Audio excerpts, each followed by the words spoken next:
Welcome to Sunday School. On the third day after the battle on Mount Gilboa, David was at his home in Ziklag on the south of Judah when a young man came into the town running with garments torn and earth on his head, as was the manner of those in deep grief. He hastened to David and fell down before him, and David said to him, "From what place have you come?" And the young man said, "Out of the camp of Israel I have escaped." And David said to him, "What has taken place? Tell me quickly." Then the man answered, "The men of Israel have been beaten in the battle. Very many of them are slain, and the rest have fled away. King Saul is dead, and so is Jonathan his son." "How do you know that Saul and Jonathan are dead?" asked David. And the young man said, "I happened to be on Mount Gilboa in the battle, and I saw Saul leaning upon his spear, wounded and near death, with his enemies close upon him. And he said to me, 'Come to me and kill me, for I am suffering great pain.' So I stood beside and killed him, for I saw that he could not live. And I took the crown that was on his head and the bracelet on his arm, and I have brought them to you, my lord David." Then David and all the men that were with him tore their clothes and mourned and wept, and took no food on that day on account of Saul and of Jonathan, and for the people of Israel who had fallen by the sword. And David said to the young man who had brought to him the news, "Who are you? To what people do you belong?" And he said, "I am no Israelite, I am an Amalekite." "And how was it," said David to him, "that you were not afraid to slay the king of Israel, the anointed of the Lord? You shall die for this deed." And David commanded one of his men to kill him, because he had said that he had slain the king. He may have told the truth, but it is more likely that he was not in the battle, and that after the fighting he came upon the field to rob the dead bodies, and that he brought a false story of having slain Saul, hoping to have a reward.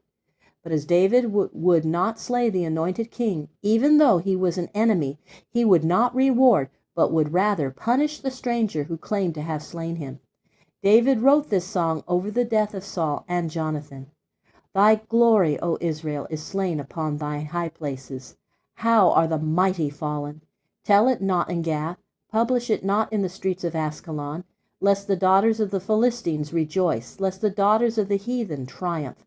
Ye mountains of Gilboa, let there be no dew nor rain upon you, neither fields of offerings.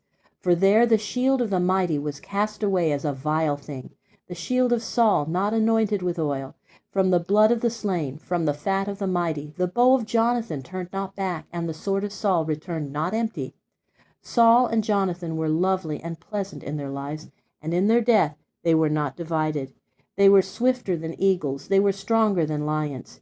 Ye daughters of Israel, weep over Saul, who clothed you in scarlet delicately, who put ornaments of gold upon your apparel. O Jonathan, slain upon thy high places, I am distressed for thee, my brother Jonathan. Very pleasant hast thou been unto me. Thy love to me was wonderful, passing the love of women. How are the mighty fallen, and the weapons of war perished."